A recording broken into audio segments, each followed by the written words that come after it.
Welcome once again to Why Should We Care About the Indo-Pacific, brought to you by our producer, IEJ Media, and our sponsor, Bauer Group Asia. We'll talk more about them in due course. I am the former military officer, Ray Powell. I am joined by my friend and former boss, the former diplomat, Jim Caruso. How are you, Jim? All good here, Ray. Former is the key word. Well, I am. Today I'm excited because it is Vietnam Day. For those who are on audio, I am sporting my commemorative Vietnam military hat. But we are joined by a longtime BBC reporter in Southeast Asia who is now an associate fellow at Chatham House. He is Bill Hayton. He is the author of 2 books on Vietnam, one on the South China Sea and one on China. And in fact, his first book, Vietnam Rising Dragon, was the one that I consumed voraciously before I went to my assignment at the U.S. Embassy in Vietnam about a little over a decade ago. And it was the best book I'd ever read on Vietnam. So I then proceeded to read everything else he wrote. So I'm very excited to have Thanks very much, Roy. Thank you very much. High praise. Thank you. Well, Bill, when I did get to Vietnam, it happened to be at the exact time that China was beginning its very aggressive island building campaign. And now, over a decade later, we find ourselves in the middle of Vietnam's very own aggressive island building campaign, which seems to be approaching the same scale as what China accomplished last decade. By some counts, they've got up to 8 new harbors. They in the Spratly Islands, they have constructed a runway at Arc Canada Reef. There may be up to 3 more envisioned based on what the Asian Maritime Transparency Initiative has said. And also, very interestingly, China has been surprisingly muted in its response to Vietnam's campaign. So, Bill, we'll start with our trademark question. Why should we care about Vietnam's island building campaign? I think we should care, Ray, because it changes the balance of power in the South China Sea. And as we know, the South China Sea is where these great power confrontations meet, small little disputes about rocks and reefs and fishing rights and that kind of thing. And on one level, you've got the possibility of, a huge, conflict. And on the other end, you've got the possibility of some minor, clash between fishing boats, which could sort of escalate and connect the two. So anything that happens in terms of changing the balance of power and the actual willingness, I guess, of the different people involved to have a confrontation, I guess, has the possibility of spilling over into the wider world. So that's really why we should care. And it is quite fascinating, as you say, that Vietnam has quietly been building up these little rocks and reefs into much more substantial bases. And we've heard so little about it. So why do you think that is, Bill? And given China's sometimes over-the-top reaction, for instance, to the Philippines, resupplying a rusty old ship on a reef, why is the relationship so different? Yeah, I think it's good. And I think it's worth pulling out that contrast just to make sure that everybody's aware of this. I mean, you've had clashes between the Philippines and China going on for, more than the past year over what was really the Philippines' attempt to repair a rusting ship that is literally falling apart. And at one point, a Coast Guard officer was injured, had lost a thumb in confrontations. And, in theory, that could have been a trigger for the Philippines and the US to invoke their mutual defense treaty. And it, could have led to, a war potentially. So you have these big, these confrontations happening between the Philippines and China, and yet no reports of confrontations between Vietnam and China. Now, all I can think of is that the Vietnamese and the Chinese side came to an understanding at some point in the recent past, a deal under which China was willing to turn a blind eye to these operations.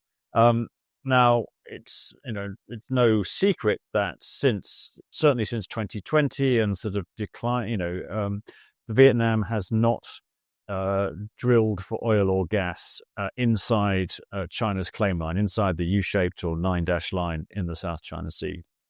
And so I just wonder whether the two sides came to a sort of working arrangement.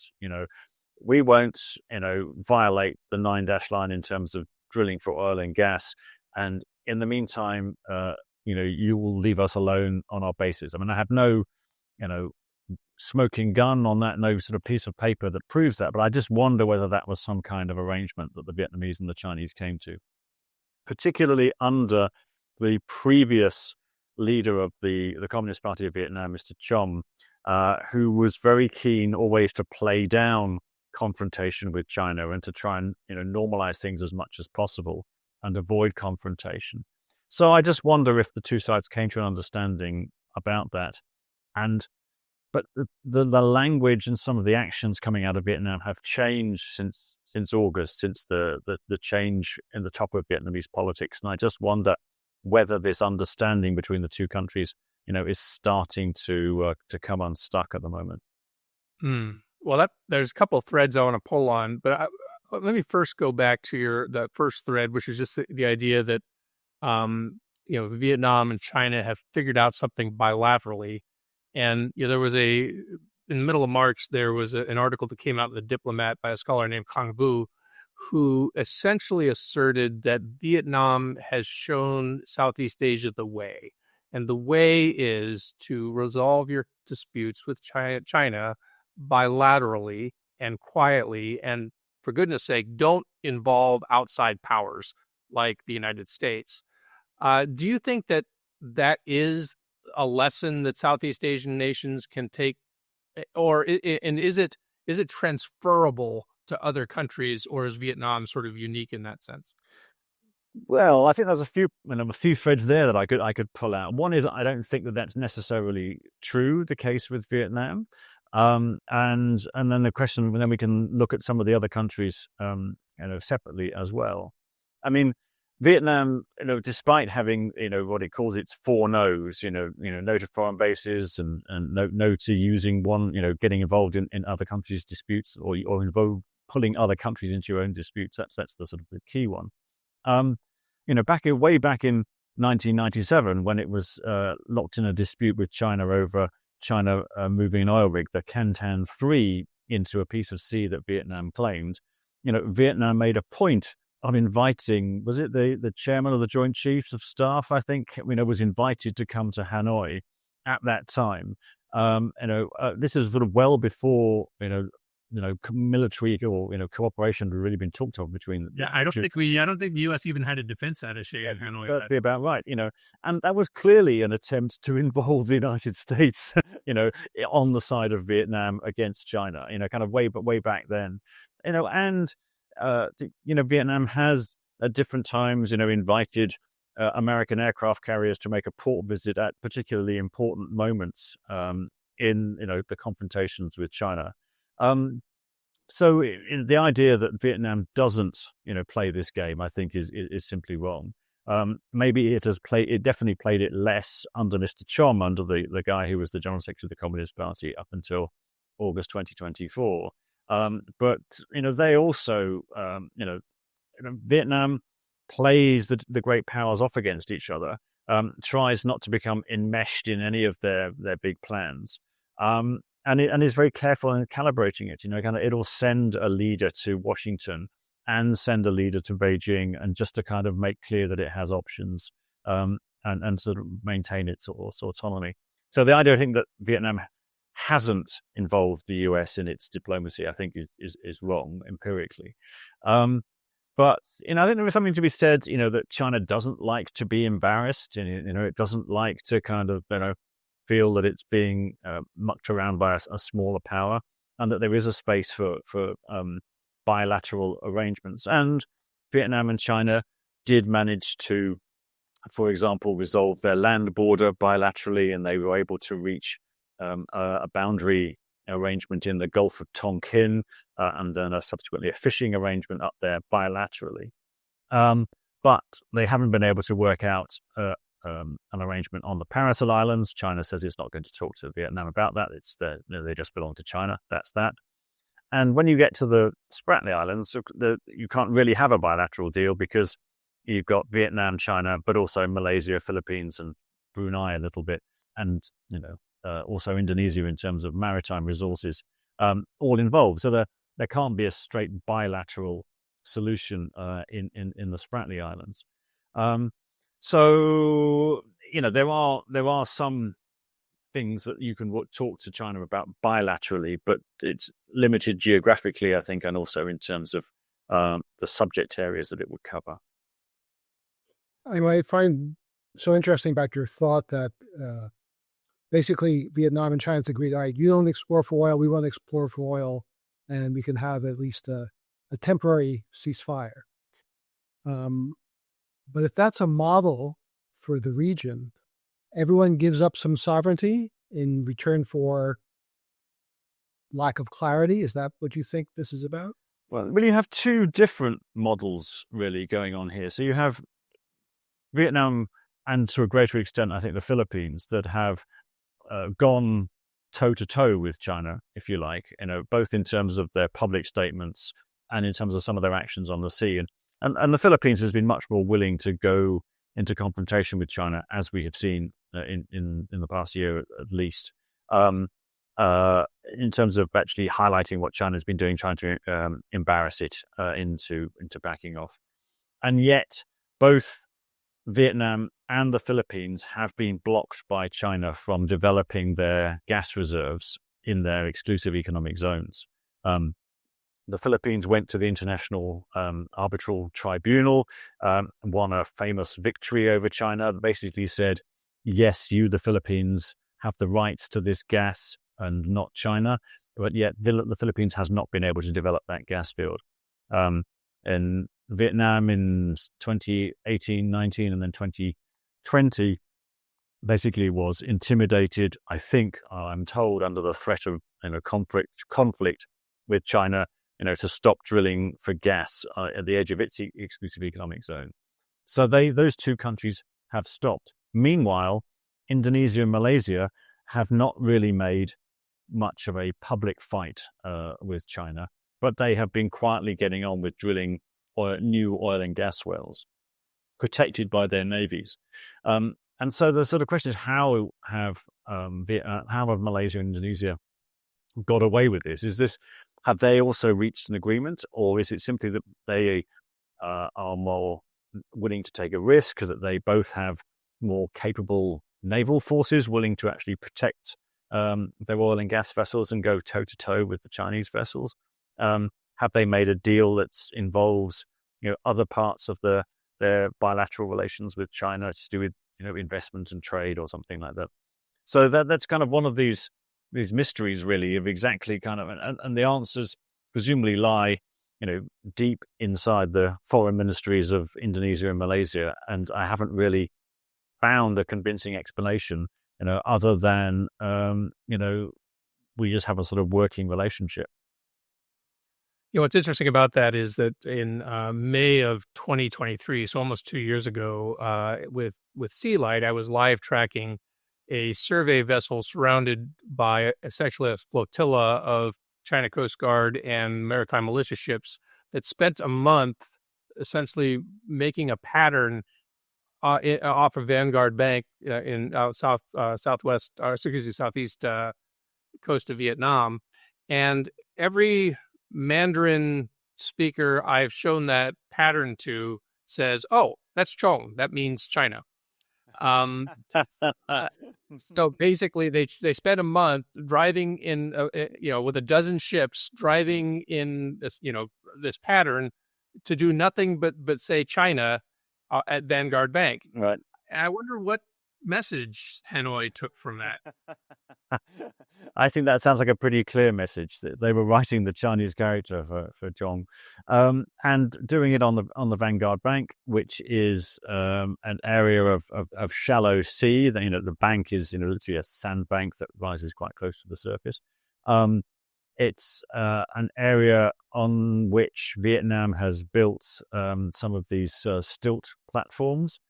But it's also an area which, way back in the early 1990s, China allocated an oil block to actually an American company there, and declared this to be, an oil block under Chinese jurisdiction within its 9-dash line claim.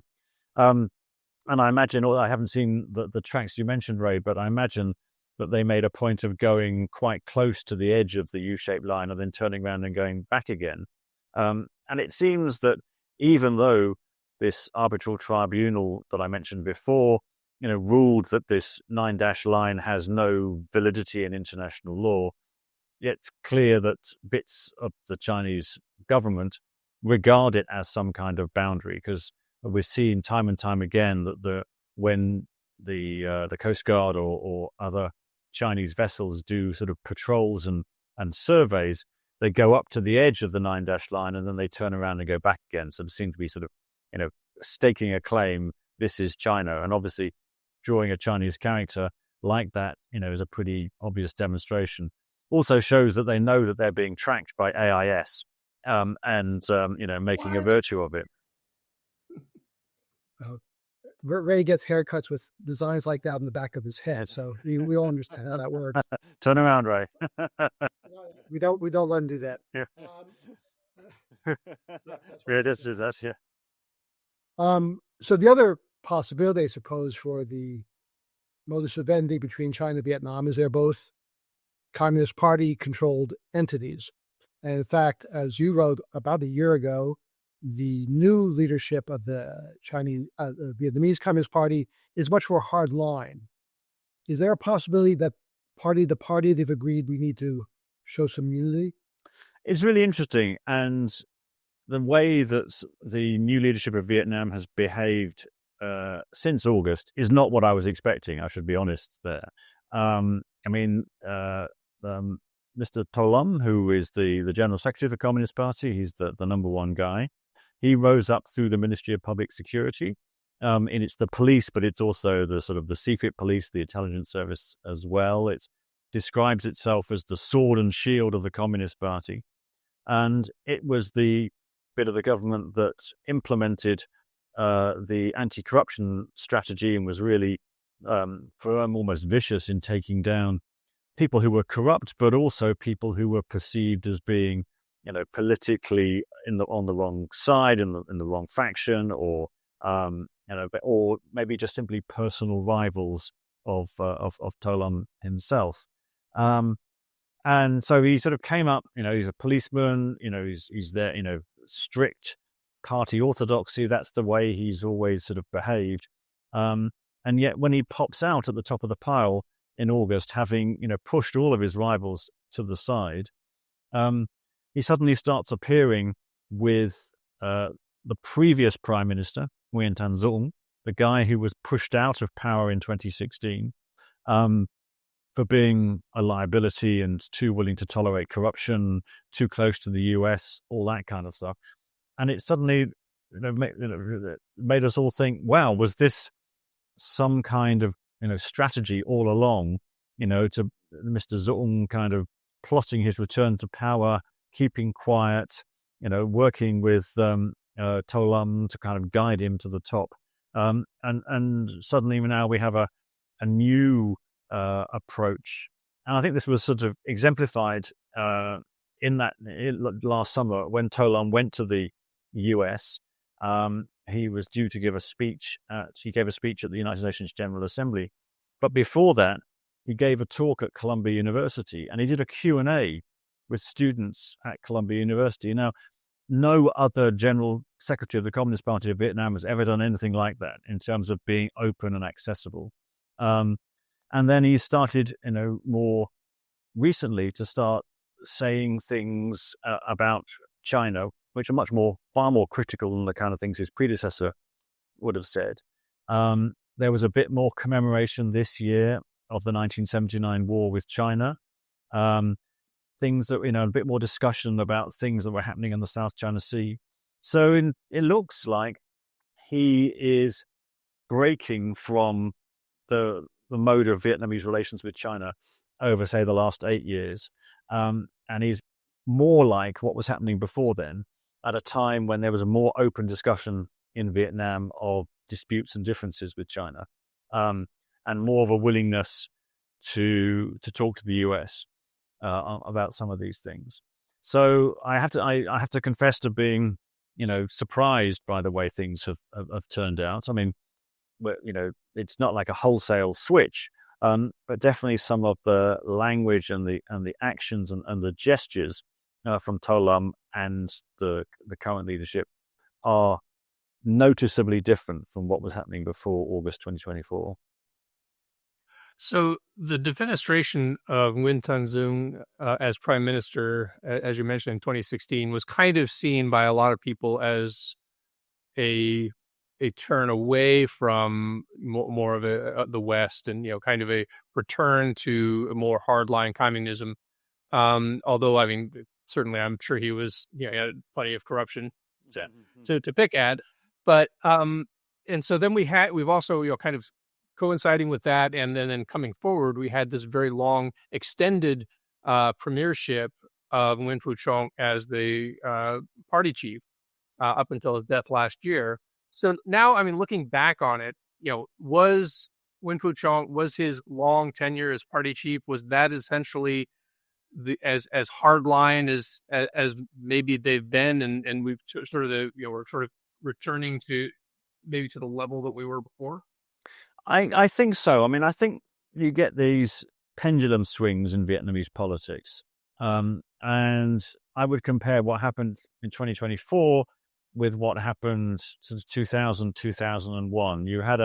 In both periods, you had a real push to the sort of more orthodox communism. The party must be the greatest thing in the country. No individual politician can be greater than the party. We don't want any stars. We don't want any kind of people freelancing in policy, kind of going too far to the Americans or whatever. We need a Leninist party where we're all disciplined, and that went pretty far. But and the consequence of that, particularly the anti-corruption campaign recently, was a real slowdown in the ability of the state to take decisions. Everybody was looking over their shoulder, unwilling to sign contracts or anything. There were some stories that Ho Chi Minh City had only dispensed, a quarter of its budget, almost at the end of the financial year, because nobody wanted to put their names on a contract in case that they then got, found guilty of corruption later. The economy was, although it was doing quite well because a lot of firms are leaving China and investing in Vietnam as a kind of China plus one strategy. So that actually kept economic growth going up quite well. There were lots of things in the country that were not working. And so what we've seen really since August and the change of leadership at the top is a kind of snap back, to kind of relax a lot of those controls. Basically, instructions from the top, get out there, get things done. Let's finish this new airport in Ho Chi Minh City. Let's, finish these other infrastructure projects. Let's get things moving. And I guess the subtext is going to have to be, and if corruption rises, we'll tolerate it a bit more. Because that was clearly what Mr. Zong's, Nguyen Thanh Dung's approach was. And it got out of hand in sort of the 2014, 2015, 2016 period, which triggered the whole anti-corruption thing and the blazing furnace anti-corruption campaign. And now it seems the pendulum has flipped the other way, and it's Mr. Tolam is talking about targeting 8% economic growth, and we've got to meet upper middle income status by a certain date, and it's all guns blazing. So the question is, can they do that and also stop the corruption and all the rest of it that's exploded the last time they tried this? Now you've now hit on my sweet spot, which is Ray likes to say I'm an econ weenie. I'll ask you the econ weenie question.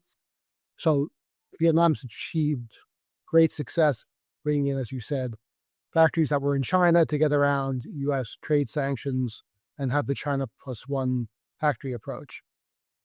You may have noticed that President Trump doesn't much like imports, and Vietnam has been mentioned by Treasury Secretary Besant as one of the so-called Dirty 15, which runs big trade surplus with the U.S. and therefore will likely be targeted. So I guess the question is, and also accusing China of Vietnam of transshipping Chinese goods to get around our tariffs on Chinese tariffs. So what will be the impact on Vietnam's economy if we start tariffing them at 20-25%? What will that do to the relationship just overall between U.S. and Vietnam and between Vietnam and China? Yeah, I mean, this is the massive question. And of course, we're recording this, a few days before April the 2nd, which is when we expect some, massive changes coming out of Liberation Day. And actually, I should say that right now, although I normally live in the UK, I'm actually in Canada right now. So two countries that are kind of nervous about this, what's coming. Wait, I'm sorry. That's the 51st state. No, that's... Karen, there might be people around who can hear me. Or hear you, rather. So, yeah, this is going to be a big thing. And you can, you mentioned, the dirty list. I mean, Vietnam is has the fourth largest trade surplus with the US. So it's going to be pretty high up on that list for targeting. And if you look at the graph showing the increase in the Vietnam trade surplus with the US, you'll see it mirrors very closely the Vietnam trade deficit with China. Yeah. And so, there's some of that, may be people cheating the system, and simply taking it out of one box and putting it in another box and calling it assembly and sending it to the US, just routing Chinese-made products via Vietnam. Maybe there's some of that. But at the same time, there has actually been a lot of Chinese investment, Chinese companies investing in Vietnam to try and avoid these kind of tariffs. But of course, it just means that President Trump has noticed this, and the attentions of the pro-tariff people is moving to Vietnam as well. So yeah, there is. I mean, a lot of this. Vietnam, particularly northern Vietnam, is increasingly integrated into supply chains which straddle the border. It's, I think, a 12-hour drive from some of those business parks in northern Vietnam to Shenzhen in China, and so it's not too difficult for the companies that make phones and computers and whatever to kind of move components around. Increasingly, there is real production or a real assembly in Vietnam. It's not just putting it in a new box or whatever. But Vietnam does have a massive trade surplus with the US, which is balanced out by its massive trade deficit with China. What will it mean? Well, so Vietnam is already, reaching out to the White House, is talking about, I think it's agreed new purchases of gas from the United States, liquefied natural gas. There'll be some orders for Boeing, I'm sure, and anything that they can do, some sort of big ticket purchases that will look, like Vietnam is making an effort to balance this trade surplus. There's one of the biggest Vietnamese companies is Vingroup, has a car manufacturer, VinFast, which made a big deal about investing in production in the United States, creating jobs. Hasn't gone terribly well, but it's obviously a sign that Vietnam is trying to lever its private sector into making a contribution. And then, of course, there's the famous offer of to Mr. Trump of having a golf resort in Vietnam as well. Whether that will sway him. But you're right. I mean, if tariffs go up a lot and demand goes down, then Vietnam's going to have a problem in terms of employment and revenues and all that kind of stuff. So they are worried. So I want to take advantage of this opportunity while you're on to talk a little bit about the Mekong River Delta. And as you're well aware, there's a lot of damming happening along the very, very long Mekong, which goes through Cambodia, Laos, China, some into Thailand. And I think the number that they've come up with for the number of completed and planned dams all along the Mekong and its tributaries is something over 1,000. And recently, the Stimson Center reported that they've had like a record release from the largest dam up in China, and this is causing the Mekong to rise instead of fall at a time when it's supposed to be falling. Um, what I just want to ask a more general question: what does the Mekong River mean to Vietnam specifically, and what are its concerns with the damming and what's happening? Well, I mean, the Mekong is the life of southern Vietnam, really. I mean, the alluvium that was carried down the Mekong made the fields in which the rice grows in the south. The annual flooding each year used to clean out all the seawater and bring new fertilizer down from upstream, renew the productivity of the land. And then you had intensively cropped areas of rice, 3 crops a year in some cases, which supported a big population and made Vietnam second or third largest rice exporter in the world. So it's the means by which people move around, and to some extent, there's trade going up and down the river, at least into Cambodia. So it's and I guess it's spiritually, that kind of in the south, the Mekong is the soul of the south in many ways. So losing that annual flow and flood, and then the dry zone because of the dams upstream, stops all that renewal of the land. You're starting to get saltwater intrusion, brackishness, loss of agricultural productivity, all the rest of it. I mean, it's so flat down there that if you go to the city of Con Tua, which is 50 miles from the sea, it's still tidal. You can sort of see the river going up and down because the land is so flat. These are all areas at risk from rises in sea level and from storm damage and all the rest of it. And if you take the Mekong flow down and out of it, then it just makes things worse. And then, of course, we got the other. I mean, you haven't asked about it, but the possibility of there being this the canal that Cambodia might build, which would link the Mekong to the Gulf of Thailand further upstream. Vietnam is concerned about that, and I think, I mean, it's a mega project. Who knows whether it'll actually be built? I mean, and I think will be possible to build it without damaging the Mekong too much, assuming that it's a canal with gates at each end, so it's not sort of like diverting the entire flow of the river. But certainly something that Vietnam is concerned about. And slightly further upstream on the Mekong in Cambodia, you have this lake, the Tonle Sap, and when the Mekong is in flood, the water can't get down to the sea because the channel is narrow, so it backfills the Tonle Sap, this great lake in Cambodia, which provides fish and livelihoods for millions of people.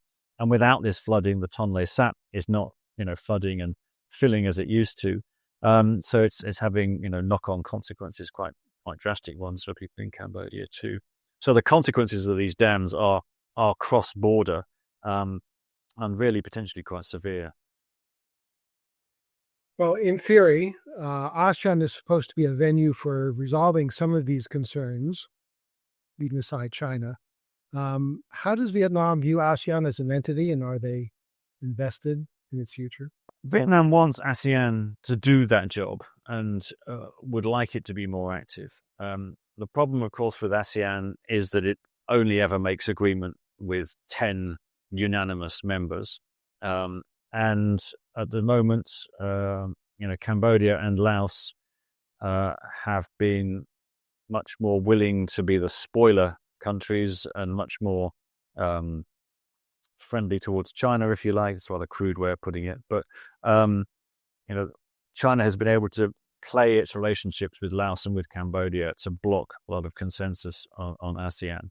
And I think that's led to a sort of bit of a demoralization among some of the ASEAN states, and a much more kind of openness, much greater openness to using bilateral channels rather than expecting ASEAN to do it. ASEAN still has some important functions, and economically, it's vital. There's an ASEAN free trade area. ASEAN is the center of the RCEP, big economic trade zone, which connects China and Korea and Australia and New Zealand. So there's that, but ASEAN still plays a sort of geopolitical role in it. It allows the countries of Southeast Asia to sort of huddle together and fend off some of the pressure from outside, whether it be from China or from the US or anybody else that wants to sort of interfere in internal politics in these countries.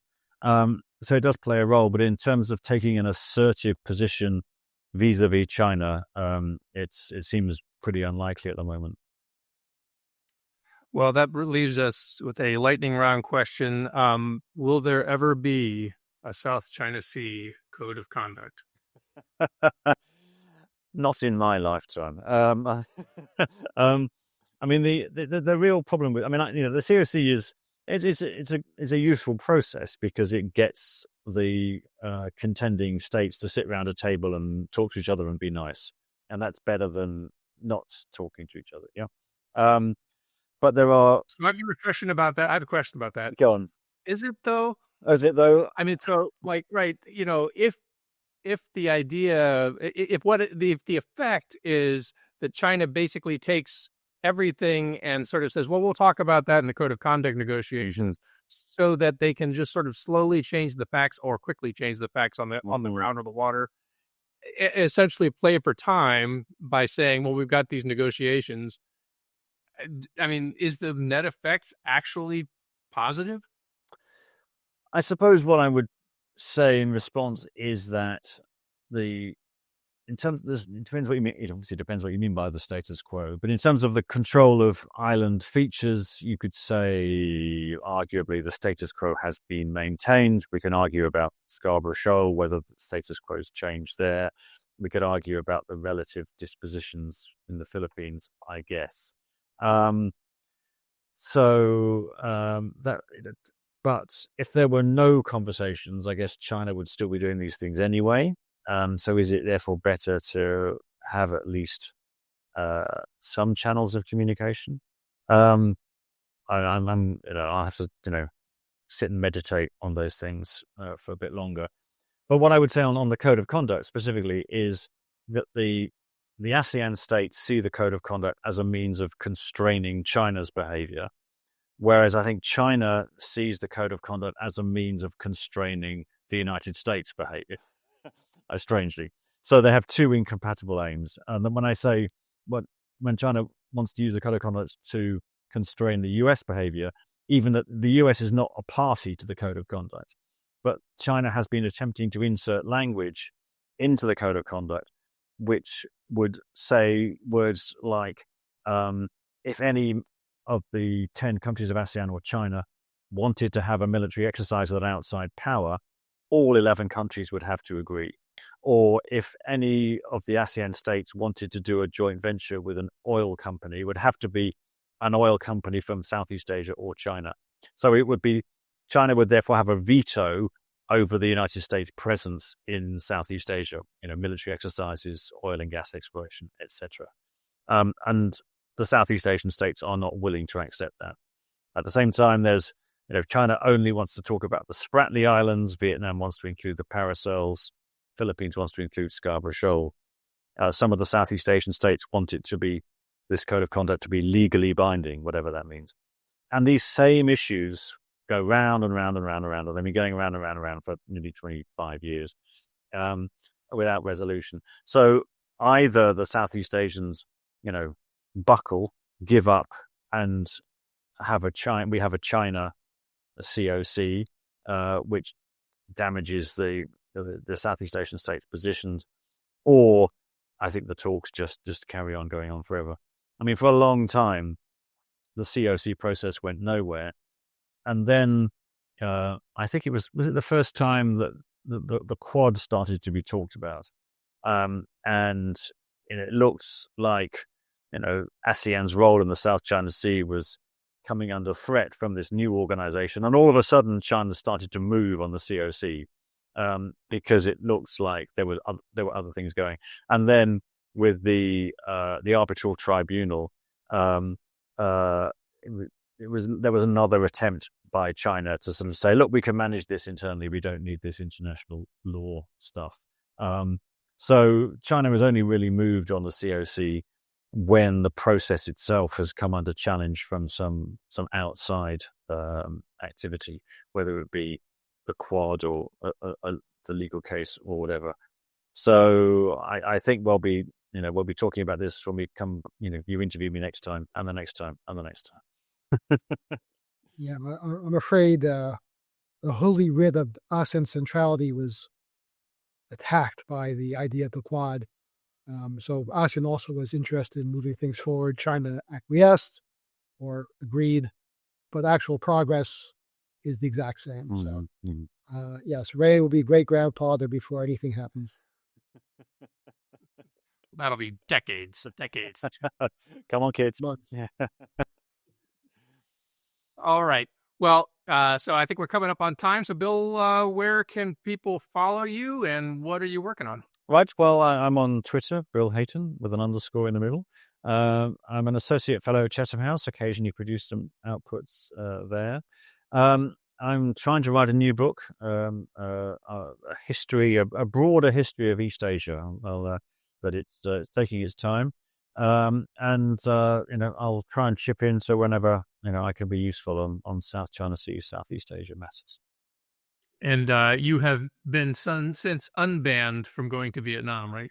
Yeah, I had a little difficulty getting into the country until 2015, but then they decided they liked my South China Sea stuff more than they disliked some of the things I said about Vietnam. So I get on quite well. I sat next to the ambassador in London at an event a few weeks ago. So there's no hard feelings as far as I can see.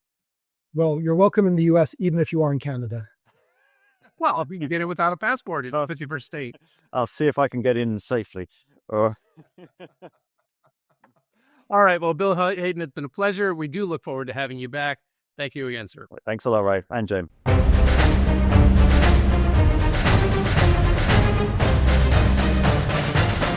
Well, that was fun, Jim. But at first, we have to remind our listeners about our great sponsor, Bauer Group Asia, a strategic advisory firm that specializes in the Indo-Pacific and applies unmatched expertise and experience to help clients navigate the world's most complex and dynamic markets. And I think, Jim, that Vietnam certainly qualifies as one of those. And I wouldn't want to go into Vietnam as a business without having somebody to advise me who knew the market. Jim Caruso, by the way, my co-host, is a senior advisor with Bauer Group, and you can find their website at BauerGroupAsia.com. Yeah, actually, it's interesting. Bauer Group had a European company asking where they should move a factory from China within ASEAN, and they chose Vietnam. Yeah. So at least one instance. Yeah. That I'm aware of. It is a very attractive place to do business because the government more or less works. Corruption isn't too big a problem, and they're anxious for the foreign investment. Yeah. And they had a very good relationship with the U.S. The U.S. wanted to do more with Vietnam, so it all came together. The question is, Ray, what happens next? Well, I mean, I think so. Vietnam has long been an advocate or a proponent of this idea of bamboo diplomacy. You sway with the wind. You don't take a hard line either way. You sort of put your finger on the wind. And you see where things are going, and you just position yourself in the center of wherever that is. So I am pretty sure that as they take the temperature of Donald Trump's 2.0 administration and the way they're approaching tariffs, they're going to try to figure out that the way they can get themselves as close to the center of where they can continue to make as much money as possible, and yet not put themselves sort of, afoul of either the Trump administration or Xi Jinping. So I mean, they have done this for a very long time, and they are used to positioning themselves this way. All right. So you worked and lived in Vietnam for 3 years. Our analysis is that Trump will apply tariffs before negotiations. He'll hit them with something. How will Vietnamese respond to just being hit with tariffs and saying, okay, now we negotiate now that we have the upper hand? I mean, I think they'll do it in a measured way, which is how they do it, right? That is one benefit of their system. It is a Communist Party led single party state system with somewhat diffuse and a little bit opaque governing structure, right? So you don't tend to have, and nobody's on Twitter, right? Nobody is just blurting things out. Everything they say essentially is measured and I mean, this is so my life in Hanoi was I would go to meetings with my counterparts in the Ministry of Defense, and I would say, here are some things we would like to do. And they would take very, very, very detailed notes. And then they would say, thank you very much. And I would go away. And then some weeks later, we would come back together and they would come in with an order. And the order would say, these are the things that we will do. And it had clearly gone all the way up to the Central Military Commission, perhaps had input from the Politburo, and then eventually come all the way down. So nobody comes out and says, this is the answer immediately, right? It's all goes into the decision-making body. Nobody pops off. So, I mean, I think they will respond in a way that they judge is best for them. Well, I hope we have enough LNG and Boeings to make it all right.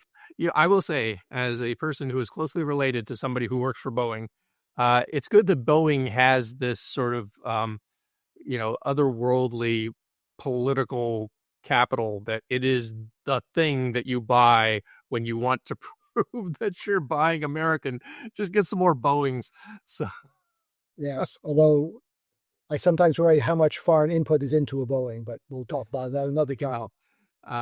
And of course, it doesn't hurt that when you unveil your new fighter jet, that you name it after the 47th president of the United States. So, they definitely understand how to play the game as well. So it's quite a game. Speaking of games, you have a story about Vietnam? I do. So it was about 2015, and we brought in a plane load of doctors and engineers to do an outreach, essentially a humanitarian outreach from the Pacific Air Forces called Pacific Angel. And we flew in all of these. So the plan was you fly all of these people into Da Nang, and then you drive them south to Quang Ngai, which is in the old South Vietnam, right? And it's kind of a little bit of a backwoodsy place. They don't see a lot of outsiders. The hotel we were in was certainly not the Ritz-Carlton. And the people that we encountered, if they did see, say, Caucasians, they would say maybe Russians from time to time, but they certainly would not see, 100 U.S. military personnel. So we were quite the spectacle. So I got there early, being the air attaché, and I had a meeting with the advanced team. We would call it the ADVON, and we all sat around this big long table and talked about what we were going to do with this outreach and how we would set up the clinics and where the doctors would come from and how the flow would go and all of those things that you do. And there was a Fulbright scholar from the United States who happened to be at the local university. She had a fellowship there, and she was working there at the local university in Quang Ngai, and she had asked if she could come help. So, sure, why not? The more the merrier, right? So as the meeting is breaking up, she says, well, you know what I should do? My friend, the professor, knows all the great Vietnamese restaurants around here. Vietnamese restaurants, not all Vietnamese restaurants. He knows all the great restaurants around here. I'll ask him where we should eat. So, okay. So she gives him a call, and he comes down on his motorbike, and we're talking to him. And so we're trying to figure out what the best restaurant is. And at a certain point, I turn around, and he has vanished. Now, his motorbike is still there, but he is gone. And so I said, well, where's the professor? And so finally somebody points, and these 3 public security officers have appeared out of the woodwork and dragged this poor guy off to the side, and they're sitting around the table talking to him and pointing in his face. And I thought, oh boy. So I got my, there's the Ministry of Public Security, of course, besides being in charge of sort of keeping the peace, is also in charge of keeping their eye on people like us. So I grabbed my translator and I walked over there. And by the way, in central Vietnam, it's sort of like being in, I don't know, upper Alabama. They speak a form of English there, right? They speak a form of Vietnamese in these, parts of Vietnam. But they were difficult even for my translator to understand. So we're sitting down and I handed them my business card and I said, maybe we should talk. So they shoo the professor away and I said, what is going on? And they said, where were you going? And I said, dinner. And they said, we thought you would eat dinner in the hotel. And I said, no, that's not really our plan. There are lots of great places to eat in your lovely town. We'd like to go to one of those. And they said, this was not on the schedule. I said, well, we will eat dinner every night. So we went around and around for like 45 minutes. And it took us a day really to completely unwind the thing. And, I have these phone calls with the local people's committee and say, look, we are not here to spy on you. We are truly, honestly here to do a humanitarian outreach. Can you please just sort of dial it back a little bit? So for the most part, after that, things went okay. But it was a reminder that there's sort of the combination of a reminder this is still a Communist Party-led state, and this is also a part of Vietnam where y'all ain't from around here. We were definitely a sight to see. I think the lesson I take is eat a Kentucky Fried Chicken and be done with it. Well, actually, we had to kind of tell people to be a little careful in that region. You may be familiar with the massacre at My Lai during the Vietnam War, which was perpetuated by some U.S. soldiers on the local population. That happened in Quang Ngai province. And there were some people who had some ideas about going down to My Lai with perfectly honorable intentions to, see the commemoration and, maybe pay their respects. And we kind of had to tell them, look, we'd love to let you do that. And if you were on vacation, sure. But, with all the attention we're getting, we don't want the story to change from what we're doing to all of a sudden this thing when nobody's had a chance to think through how this might go. Especially if it's not scheduled. Yeah. Yes, exactly. Exactly. So, yeah, no, it turned out to be a great event. But we had actually, one or two other little incidents with the local public security. You to wrap it up. I got to go. Okay. Well, then we should go. And we want to thank our producer, Ian Ellis Jones and IEJ Media. Jim is leaving and I am still talking. And bye, Jim. And so Ian's great military and geopolitical graphics can be seen at Ian Ellis Jones. If you enjoyed this episode, make sure you subscribe and follow. You can follow us on YouTube at youtube.com at IP Podcast. Jim's departure has completely flustered me. He's right back here. Jim, what are you doing? You caught me alone in the house and I had to pay someone some money. Oh, all right. Well, welcome back. All right. You can also follow us on audio. And that's, of course, Apple Podcasts or Spotify. That's the way I like to listen to podcasts. If you are interested in Vietnam, you should definitely go back and listen to episode 32. That was one of my favorites. We talked about why should we care about human trafficking in Vietnam, which sounds very dark, and it is. But actually, there were some good news stories in there because we talked to the leader of Blue Dragon, Michael Brasowski, and their rescue operations that they conducted. And so that was really a great and I think very underrated episode 32. Finally, you can reach out to us on email, Indo-Pacific podcast@gmail.com. And you can see and make sure you go and visit our sponsor at bowergroupasia.com. To the newly returned Jim, thank you for joining me, sir. To Ian, our producer, we always appreciate all that you do for us. And to our audience, we really value you. Thanks for joining us this time, and we'll talk to you again next time at Why Should We Care About the Indo-Pacific?